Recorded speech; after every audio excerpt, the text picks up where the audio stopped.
উচ্ছেদৰ বিৰোধিতাৰে এতিয়া গৰজি উঠিছে সংখ্যালঘু ৰাজ্যৰ ঠায়ে ঠায়ে এতিয়া সাব্যস্ত কৰা হৈছে উত্তাল প্ৰতিবাদ আৰু লগতে উচ্ছেদৰ নামত কোনো কাৰণতে আৰক্ষীৰ যি বৰ্বৰতা সেই বৰ্বৰতা কোনো কাৰণতে মানি লোৱা নহব আৰু এতিয়া ইয়াকে লৈ এবিএমচিয়ে ৰূপায়ণ কৰিছে গণবিক্ষোভ কাৰ্যসূচী ইয়াকে লৈ কিছু দৃশ্যাংশ আহি পৰিছে দেখিবলৈ পোৱা গৈছে এতিয়া উচ্ছেদৰ বিৰুদ্ধে এতিয়া গৰজি উঠিছে সংখ্যালঘু এতিয়া গৰজি উঠিছে ওলাই আহিছে ৰাজ্যৰ ঠায়ে ঠায়ে এতিয়া আৰম্ভ হৈছে উত্তাল প্ৰতিবাদ বিৰোধিতাৰে এতিয়া গৰজি উঠা দেখিবলৈ পোৱা গৈছে সংখ্যালঘু এতিয়া গৰজি উঠিছে আৰু ৰাজ্যৰ ঠায়ে ঠায়ে আৰম্ভ হৈছে উত্তাল প্ৰতিবাদ উচ্ছেদৰ নামত আৰক্ষীৰ যি বৰ্বৰতা সেই বৰ্বৰতা কোনো কাৰণতে এতিয়া মানি লোৱা নহব আৰু ইয়াকে লৈ এতিয়া এবিএমচিয়ে ৰূপায়ণ কৰিছে গণবিক্ষোভ কাৰ্যসূচী আৰু লগতে ৰাজ্যৰ ঠায়ে ঠায়ে এতিয়া আৰম্ভ হৈছে উত্তাল প্ৰতিবাদ কোকৰাঝাৰ ৰঙিয়া আদি বিভিন্ন প্ৰান্তত ৰূপায়ণ কৰা হৈছে গণবিক্ষোভ কাৰ্যসূচী আৰু দেখিবলৈ পোৱা গৈছে সোণাপুৰৰ উচ্ছেদিতৰ প্ৰতিবাদত উচ্ছেদিত ৰাজ্যৰ উচ্ছেদিতক লৈ যি ঘটনা সেই ঘটনাক লৈ এতিয়া গৰজি উঠা দেখিবলৈ পোৱা গৈছে উচ্ছেদৰ বিৰোধিতাৰে এতিয়া গৰজি উঠিছে সংখ্যালঘু গৰজি উঠিছে আৰু উত্তাল প্ৰতিবাদ সাব্যস্ত কৰা পৰিলক্ষিত হৈছে কোকৰাঝাৰ ৰঙিয়া আদি বিভিন্ন প্ৰান্তত ৰূপায়ণ কৰা হৈছে গণবিক্ষোভ কাৰ্যসূচী সোণাপুৰৰ কচুতলিত উচ্ছেদৰ নামত চলোৱা যি নিৰ্মম অত্যাচাৰ সেই নিৰ্মম অত্যাচাৰৰ প্ৰতিবাদত এতিয়া সদৌ বিটিচি সংখ্যালঘু ছাত্ৰ সন্থাৰ কেন্দ্ৰীয় সমিতিৰ নিৰ্দেশ মৰ্মে এইবাৰ কোকৰাঝাৰত দেখিবলৈ পোৱা গৈছে কোকৰাঝাৰ জিলা সমিতিৰ উদ্যোগত কোকৰাঝাৰৰ ভোটগাঁৱৰ এবিএমচিৰ কেন্দ্ৰীয় মুখ্য কাৰ্যালয়ত এইবাৰ মুখ্য কাৰ্যালয়ৰ সমীপত গণবিক্ষোভ কাৰ্যসূচী ৰূপায়ণ কৰা দেখিবলৈ পোৱা গৈছে আৰু উক্ত কাৰ্যসূচীৰ বিভিন্ন শ্লোগানেৰে পৰিৱেশ উত্তাল কৰি তোলা পৰিলক্ষিত হৈছে আৰু উক্ত কাৰ্যসূচীত এবিএমচিৰ প্ৰায় 2 শতাধিক কৰ্মী উপস্থিত থকা পৰিলক্ষিত হৈছে আৰু সমান্তৰালকৈ দেখিবলৈ পোৱা গৈছে ৰঙিয়াৰ ডাৰকুচিত এবিএমচিয়ে সাব্যস্ত কৰিছে উত্তাল প্ৰতিবাদ এবিএমচি আৰু আৰক্ষীৰ মাজত হতাহতিও দেখিবলৈ পোৱা গৈছে আৰু সমান্তৰালকৈ সোণাপুৰৰ কচুতলিৰ উচ্ছেদৰ নামত যি বৰ্বৰ গুলীচালনা সংঘটিত হৈছিল সেই গুলীচালনাৰ বিৰোধিতা কৰি এইদৰে এতিয়া ৰাজপথ কপোৱা দেখিবলৈ পোৱা সদৌ বিটিচি সংখ্যালঘু ছাত্ৰ সন্থাই এতিয়া আৰক্ষীৰ যি বৰ্বৰতা উচ্ছেদৰ নামত আৰক্ষীৰ যি বৰ্বৰতা বা আৰক্ষীৰ গুলীত যি হ'ব উচ্ছেদিত নিহত হ'বলগীয়া হৈছে আৰু গতিকে সেই গুলী চালনাৰ বিৰোধিতা কৰি এইদৰে ৰাজপথ কপাইছে সদৌ বিটিচি সংখ্যালঘু ছাত্ৰ সন্থা অৰ্থাৎ এবিএমচিয়ে ৰাজপথ কপোৱা পৰিলক্ষিত হৈছে আৰু এইদৰে দেখিবলৈ পোৱা গৈছে এতিয়া উচ্ছেদৰ বিৰোধিতাৰে এইদৰে ওলাই আহিছে সংখ্যালঘু আৰু লগতে অসম চৰকাৰ আৰু আৰক্ষী প্ৰশাসনৰ বিৰুদ্ধে এতিয়া ক্ষোভ বুজাইছে এবিএমচিয়ে ক্ষোভ বুজৰা পৰিলক্ষিত হৈছে আৰু কেন্দ্ৰীয় সমিতিৰ নিৰ্দেশ মৰ্মে তামুলপুৰ জিলা সমিতিৰ উদ্যোগত বিক্ষোভ কাৰ্যসূচী ৰূপায়ণ কৰা হৈছে আৰু লগতে অসম চৰকাৰে আৰক্ষী প্ৰশাসনৰ হতুৱাই উচ্ছেদৰ নামত শিশুকো হত্যা কৰাৰ অভিযোগ এতিয়া উত্থাপন হৈছে আৰু এইদৰে দেখিবলৈ পোৱা গৈছে উচ্ছেদৰ বিৰোধিতাৰে এতিয়া এইদৰে গৰজি উঠা পৰিলক্ষিত হৈছে সংখ্যালঘু গৰজি উঠা পৰিলক্ষিত হৈছে ৰাজ্যৰ এতিয়া ঠায়ে ঠায়ে উত্তাল প্ৰতিবাদ সাব্যস্ত হৈছে উচ্ছেদৰ নামত যি আৰক্ষীৰ যি বৰ্বৰতা সেই বৰ্বৰতা এতিয়া কোনো কাৰণতে মানি লোৱা নহব আৰু এইবাবে এতিয়া এবিএমচিয়ে ৰূপায়ণ কৰিছে গণবিক্ষোভ কাৰ্যসূচী আৰু এইদৰে দেখিবলৈ পোৱা গৈছে কোকৰাঝাৰ ৰঙিয়া আদি বিভিন্ন প্ৰান্তত ৰূপায়ণ কৰা হৈছে গণবিক্ষোভ কাৰ্যসূচী এই সন্দৰ্ভত কিছু মন্তব্য আহি পৰিছে দৰ্শকলৈ আগবঢ়াইছো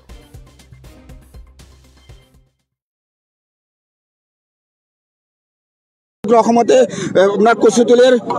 আপোনাৰ সোণাপুৰৰ কচুতলিত অমানৱীয় উচ্ছেদ কৰিছে তাতে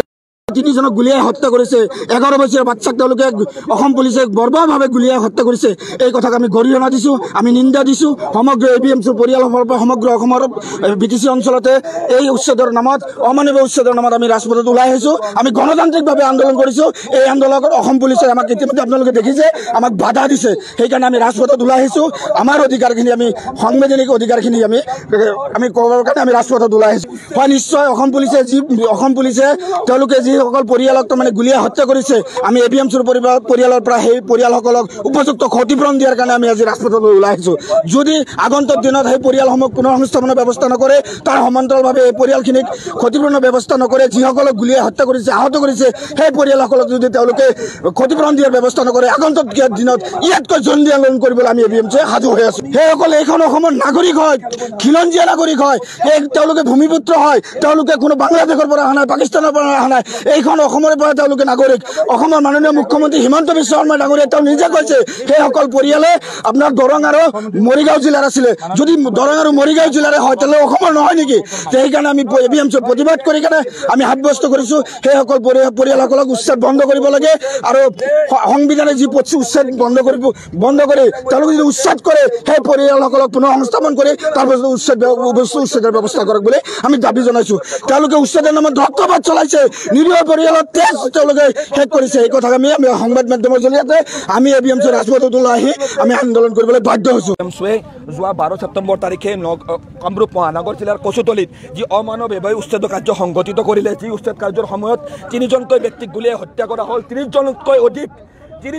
অধিক ব্যক্তিক যে আহত কৰা হ'ল ইয়াৰ বিৰুদ্ধে ABMC ভাৰত ভূটান আন্তঃৰাষ্ট্ৰীয় ঘাইপথ অৱৰোধ কৰি প্ৰতিবাদ সাব্যস্ত কৰিবলৈ ওলাই আহিছোঁ অসম আৰক্ষীয়ে আমাক বাধা প্ৰদান দিছে এই বাধা নামানি আমি আন্দোলন কৰিম কাৰণ অসমত উচ্ছেদৰ নামত আজিৰ তাৰিখত মুক্ত হত্যা চলিছে আজি অসমত উচ্ছেদৰ নামত সংখ্যালঘু নাগৰিকৰ সংবিধান প্ৰদত্ত অধিকাৰ কাঢ়ি নিয়াৰ প্ৰক্ৰিয়া চলিছে আৰু হিমন্ত বিশ্ব শৰ্মা ডাঙৰীয়াই অসমত সংখ্যালঘু নিধনযজ্ঞৰ মূল পৃষ্ঠপোষকতা গ্ৰহণ কৰিছে আজি 11 বছৰীয়া শিশুকো গুপ্তাংগত গুলীয়াই হত্যা আহত কৰা হৈছে এয়া কেনেকুৱা ধৰণৰ গণতন্ত্ৰ আজি কল্যাণকামী দেশৰ চৰিত্ৰ সম্পূৰ্ণভাৱে ধূলিসাৎ কৰি এইখন চৰকাৰে সেই ভাৰতীয় নাগৰিকসকলক তাৰ পৰা উচ্ছেদ কৰিছে আমি উচ্ছেদৰ বিৰোধিতা কৰা নাই কিন্তু উচ্ছেদৰ পূৰ্বে ভূমি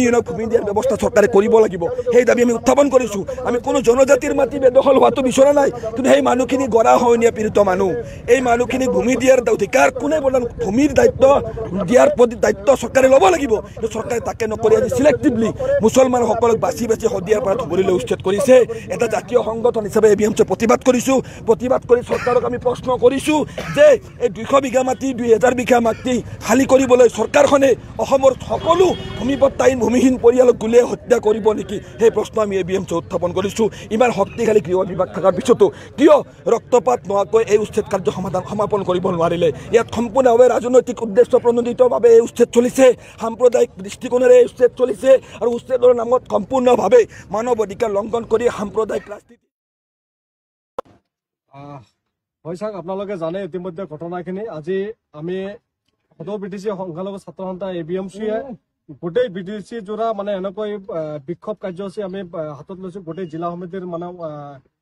অন্তৰ্গত আমি কেন্দ্ৰীয় সমিতিৰ ফালৰ পৰা নিৰ্দেশ দিয়া হৈছে কাৰণ যোৱা 12 তাৰিখে গুৱাহাটী সন্তলি কচুতলাত যি মানে অমানৱীয়ভাৱে মানে উচ্ছেদ মানে কৰি অসমৰ মুখ্যমন্ত্ৰীয়ে মানে আপোনালোকে জানে যেতিয়াৰ পৰা দায়িত্ব লৈছে অসমৰ মুখ্যমন্ত্ৰী হিচাপে তেতিয়াৰ পৰাই অসমত ধৰ্মীয় সংখ্যালঘু মানুহখিনি যে নিৰাপত্তাহীনত মানে ভুগিবলগীয়া হৈছে আৰু ধৰ্মীয় সংখ্যালঘু মানুহখিনি যে আজি অসম চৰকাৰৰ পৰা মানে মুঠেও নিৰাপদ নহয় এইখিনি কথা কিন্তু আজি অসমৰ সৰ্বসাধাৰণ ৰাইজে বা আমিয়ে কিন্তু মানে ভাবিবলৈ বাধ্য হৈছো কাৰণ এইখন অসমৰ চৰকাৰৰ যেতিয়াৰ পৰা দায়িত্ব লৈছে হিমন্ত বিশ্ব শৰ্মা ডাঙৰীয়াই তেতিয়াৰ পৰা ধৰ্মীয় সংখ্যালঘু মানুহখিনিক মানে নিঃশেষ কৰাৰ যি পৰিকল্পনা মানে তেখেতে মানে মজুত কৰি এটা সময়ত আপোনালোকে জানে